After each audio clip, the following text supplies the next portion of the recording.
Hello everyone, कैसे हैं आप सभी। तैयारी आप लोगों का कैसे चल रहा है। होप कि आप लोगों का तैयारी बहुत ही अच्छा चल रहा है। स्वागत है आपका अपने यूट्यूब चैनल सिविल ज्ञान सिटी में। मेरा नाम है सीके गुप्ता और आज हम इस वीडियो में एसएससी जेई का जो प्री का एग्ज़ाम ख़त्म हो गया है और जो सीबीटी 2 मतलब मेंस का जो पेपर होने वाला है उसी का रणनीति, उसी का तैयारी कैसे करें, कब से करें, ये मेरा नंबर मान लीजिए 100 आ रहा है तो हम तैयारी करें कि नहीं करें, ये सारी चीज़ों पे हम इस वीडियो में डिस्कस करेंगे।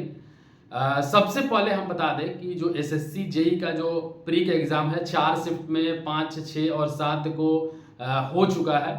ठीक है, पेपर का लेवल लगभग लगभग देखा जाए तो हर पेपर में जो रीजनिंग का पेपर था वो इजी टू मॉडरेट आया है। इजी ही मान सकते हैं, मॉडरेट नहीं, इजी ही मान सकते हैं। रीजनिंग का पेपर काफ़ी इजी था सारे शिफ्ट में तो और 50 क्वेश्चन में लगभग लगभग सभी कोई 45 प्लस ही करके आया है।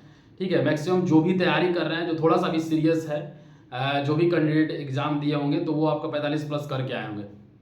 अब रहा बात जीके का, तो जीके जो है सभी लोगों का, खासकर जो भी सिविल बैकग्राउंड से है या फिर एक टेक्निकल बैकग्राउंड से उनका वीक होता ही होता है। ठीक है, कुछ कुछ लोग जो है वो अगर शुरू से तैयारी कर रहे हैं जीके का तो वो सब के लिए अच्छा होता है, लेकिन ज़्यादा का डिफरेंस नहीं होता है। 5 मार्क्स वो डिफरेंस क्रिएट करता है वो लोग जो अच्छे से तैयारी किए होंगे, और वही 5 नंबर के लिए बहुत ज़्यादा आदमी मेहनत करता है, वही 5 से 10 नंबर के लिए ही, और उसी में आपका सिलेक्शन होना तय है और नहीं होना तय है। ठीक है, तो रीजनिंग का पेपर जो है ना काफ़ी इजी था, तो 45 प्लस सभी करके आए हैं। और जो भी एवरेज स्टूडेंट होंगे उनका नंबर 40 से 45 के बीच में आएगा, और जो भी थोड़ा सा अच्छे स्टूडेंट है उनका 45 से प्लस आएगा।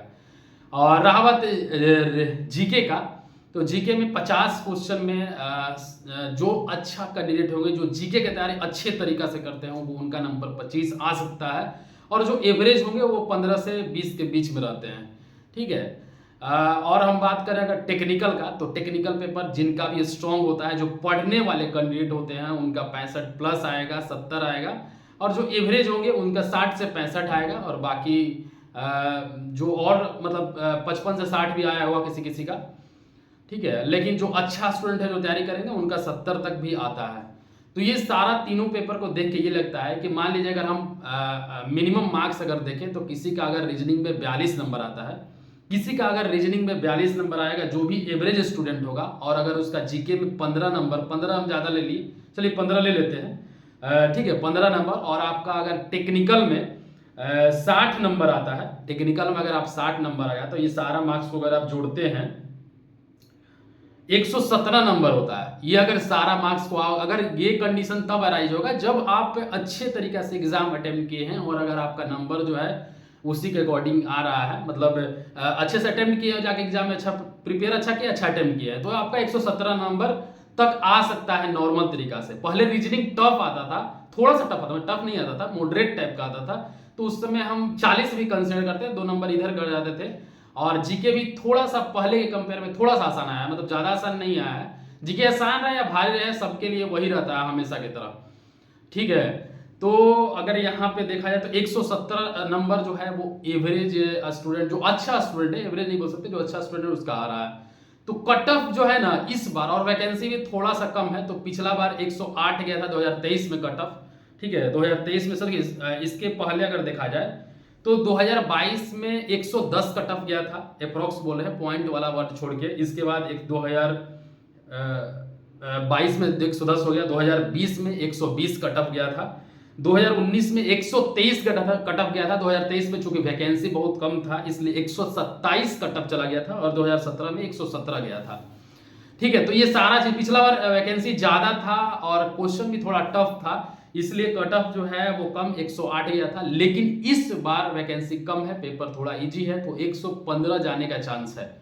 ठीक है, जनरल का कट ऑफ 115 रहेगा, इसमें +5 प्लस -5 कर सकते हैं, मतलब 115 से 120, मतलब 110 से 120 भी जोड़ सकते हैं, लेकिन 115 तक वाले सेफ ही रहेंगे इसमें।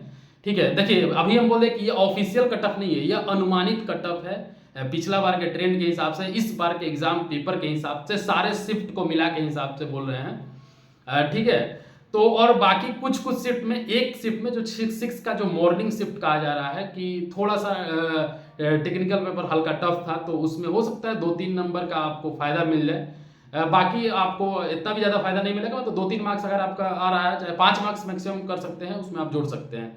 तो अगर आपका 115 के करीब आ रहा है, 110 से प्लस आ रहा है, तो आप तैयारी करिए, ठीक है। अब हम बताना जा रहे हैं कि जैसे अगर आप कट ऑफ को लेके तैयारी करने के चक्कर में, तो ये कोई फायदा नहीं। पहले क्या था, एसएससी जेई में जो मेंस का एग्जाम होता था वो सब्जेक्टिव होता था, तो उस समय अगर आप कट ऑफ जानने में इंटरेस्टेड रहते तो ठीक लगता, लेकिन अभी आपको कट ऑफ से रिलेटेड कुछ सोचना ही नहीं है, बस तैयारी करना है।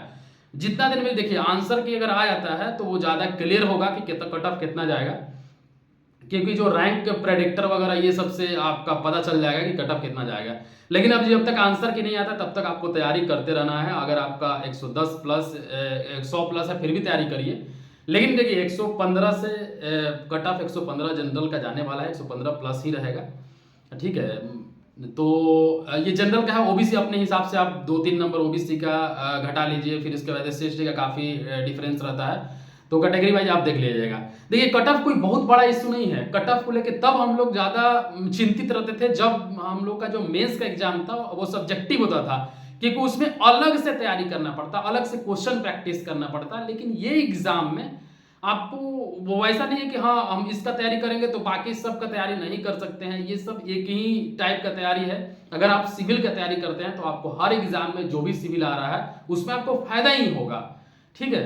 और भी आगे बहुत सारे एग्जाम होने वाले, जैसे डीडीए जेई का फिर एग्जाम मतलब वैकेंसी आएगा, आरआरबी जेई का आएगा, ठीक है। तो काफी वैकेंसी आगे भी आने वाला है, तो उसमें सभी में आपको सिविल अगर आप पढ़ते हैं तो फायदा ही करेगा। तो कट ऑफ में आप ज्यादा टाइम वेस्ट मत करिए। अब हम आते हैं मेंस के पेपर पे, ठीक है।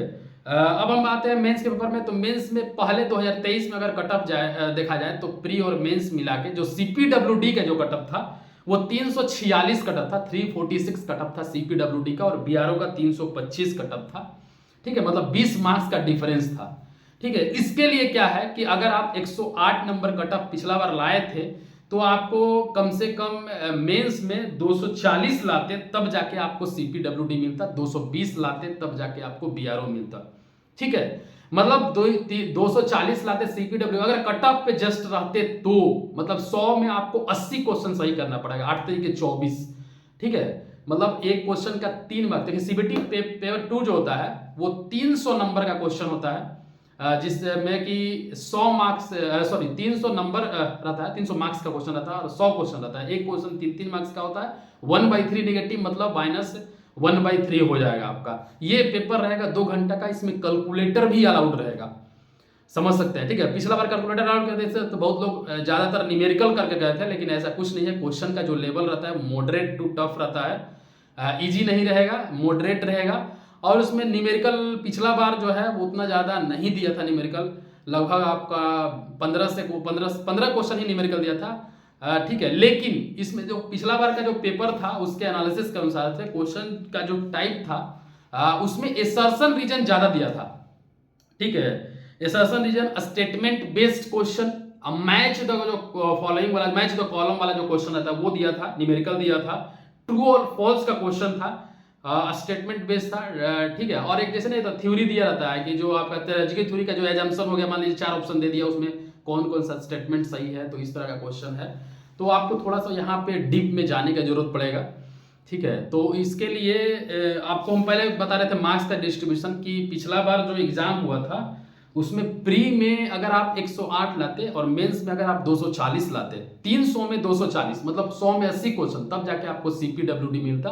और अगर 220 लाते तब जाके आपको बीआरओ मिलता। 20 नंबर का यहाँ पे डिफरेंस था बीआरओ और सीपीडब्ल्यूडी में, ठीक है। तो अभी भी अगर आपका 115 आ रहा है तो आप हिसाब से सोचिए कि जो आपका सीपीडब्ल्यूडी के लिए आपको कम से कम 80, 100 में 80 क्वेश्चन टेक्निकल है।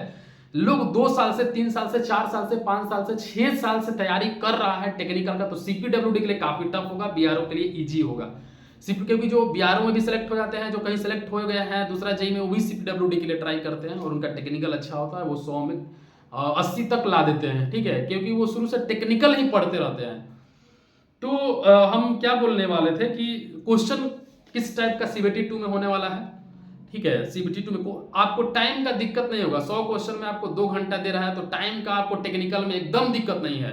तो क्वेश्चन का जो टेस्ट सीरीज है, ऐसा नहीं है कि आप डेली दीजिए, डेली टेस्ट सीरीज देने की जरूरत भी नहीं है। आप अपना जो थ्योरेटिकल कंसेप्ट है, जो जैसे एजम्पशन होगा किसी थ्योरी का, डाटा बेस्ड क्वेश्चन हो गया, न्यूमेरिकल हो गया, ये सब चीज़ों को एकदम बारीकी से देखिए और स्टडी करिए। आपको 2 महीना का टाइम मिलने वाला है मेंस के लिए। अगर आप अभी से करते हैं, तो लेट करते रहते हैं रिजल्ट निकाल लेंगे तो आपको टाइम बहुत ही कम मिलेगा। जैसा कि हम पहले बता दिए कि टेक्निकल पेपर है, तो आगे भी आपको फायदा होगा, हर एग्जाम में आपको फायदा होगा। पहले जैसा नहीं है कि मेंस था, सब्जेक्टिव था, लिखना था, तो आपको दिक्कत महसूस हो रहा था कि हाँ हम देख लेते हैं तब जाके उसका अलग से प्रैक्टिस करेंगे। ठीक है, तो हम टाइप ऑफ क्वेश्चन बता दिए। इसके बाद नंबर आपको कितना लाना होगा। अगर आप 115 लाते हैं तो उधर आपको 240 के करीब CPWD के लिए लाना पड़ेगा, इतना लाना पड़ेगा। ठीक है, इतना CPWD इस बार भी इतना ही आने पे, मतलब उससे ज़्यादा जा सकता है, कम नहीं जा सकता है CPWD के लिए। मतलब अगर आप जस्ट कट ऑफ पे क्लियर करते हैं, तो अगर ज़्यादा नंबर लाते हैं तो यहाँ आपको फायदा होगा। ठीक है, तो ये एग्जाम आपको 2 महीने का टाइम मिलेगा। अब आपको ये जो सोर्स है CBT 2 के लिए आपको क्या करना होगा। ठीक है, तो CBT 2 के लिए देखिए, एक तो आपका जो भी नोट्स होगा उसको जो कुछ पॉइंट है, थ्योरेटिकल पॉइंट, जो स्टेटमेंट बेस्ड, जहाँ पे जैसे एजम्पशन का जो हो गया, जो कोई थ्योरी है उसका एजम्पशन क्या क्या है, ये सब चीज़ पे आप ओवरऑल देख लीजिए। ठीक है, इसके बाद अगर आप एक लिमिटेड सोर्स अगर आप हमसे पूछेंगे तो ESC का जो प्रीवियस ईयर का क्वेश्चन होता है ऑब्जेक्टिव का, उसको आप कर सकते हैं इतना में। ठीक है, इसके बाद AE का जो असिस्टेंट इंजीनियर का जो एग्जाम होता है सारे स्टेट में, उसका प्रीवियस ईयर आप कर सकते हैं। ठीक है, प्रायोरिटी वाइज हम आपको बता रहे हैं। ठीक है, शॉर्ट नोट्स आप अपना रिवाइज करते रहिए, जो भी शॉर्ट नोट्स आप बनाए होंगे। मेरा जो शॉर्ट नोट्स है वो सिविल ज्ञान सिटी चैनल पे, टेलीग्राम चैनल पे आप देख लीजिएगा, कितना अच्छे से हम सुव्यवस्थित तरीका से बनाए हैं। आप उसको फॉलो करिएगा, आपको काफ़ी हेल्प मिलेगा। ठीक है, तो आप टेलीग्राम चैनल पर डायरेक्ट सिविल ज्ञान सिटी सर्च करिएगा तो आ जाएगा, तो आप उसमें देख सकते हैं। या फिर आप जो डिस्क्रिप्शन में इसका हम लिंक दे देंगे, वहाँ से भी देख सकते हैं। ठीक है, तो बस यही है। और क्वेश्चन का लेवल तो हम बता देते हैं, एसी प्रीवियस ईयर, AE का जो प्रीवियस ईयर क्वेश्चन है वो आप देख लीजिएगा। ठीक है, और SSC JEE का जितना न्यूमेरिकल आता है ना, SSC JEE का प्रीवियस ईयर में प्री में एग्जाम में जो हुआ है वो सब भी देख लीजिएगा आप। ठीक है, तो इस तरह से आप देखो, 3 सोर्स बताए, ESC प्रीवियस ईयर, आपका जो भी नोट्स होगा, शॉर्ट नोट्स मेरा देख सकते हैं, आपका होगा तो कोई दिक्कत नहीं है सिविल ज्ञान सिटी पे। और इसके बाद AE का जो प्रीवियस ईयर का है, इतना अगर आपको समय मिल रहा है तो आप करिए। ठीक है, तो इस तरह से आपको पॉजिटिव माइंड होके आप अगर तैयारी करिएगा तो देखिए, टेक्निकल आपका अगर स्ट्रांग हो जाता है यही एग्जाम के रेफरेंस में, चाहे आपका कितना भी मार्क्स आ रहा है प्री में, तो आपके हर एग्जाम में फायदा करेगा। अभी आपका DDA JEE, RRB JEE, ये सब में फायदा आपको होगा ही होगा। तो आप तैयारी में लगे रहिए। ठीक है, तो बस इतना ही कहना चाहेंगे। वीडियो काफ़ी लंबा हो चुका है, वीडियो को जरूर देख लीजिएगा पूरा लास्ट तक, और शेयर जरूर कर दीजिएगा अगर, और टेलीग्राम पे आप PDF आपको मिल जाएगा। तो बस इतना ही कह चाहेंगे, बस तैयारी जो है ना वो लगे रहिए, कंटिन्यू रखे रहिए, क्योंकि आपके पास और कोई ऑप्शन नहीं है इसके अलावा, तैयारी करने के अलावा। तो इसीलिए आपको लगे रहना पड़ेगा अपने एग्ज़ाम के लिए, मेंस के लिए। ठीक है, thank you for watching this video. Channel पे अगर फर्स्ट है तो सब्सक्राइब कर लीजिएगा। अगर वीडियो अच्छा लगा होगा, इन्फॉर्मेशन अच्छा लगा होगा तो लाइक कर दीजिएगा। आंसर के जो है वो जल्द ही आ जाना, मतलब अब तो आ ही जाएगा, 1-2 दिन में आ सकता है। ठीक है, thank you for watching this video, have a nice day.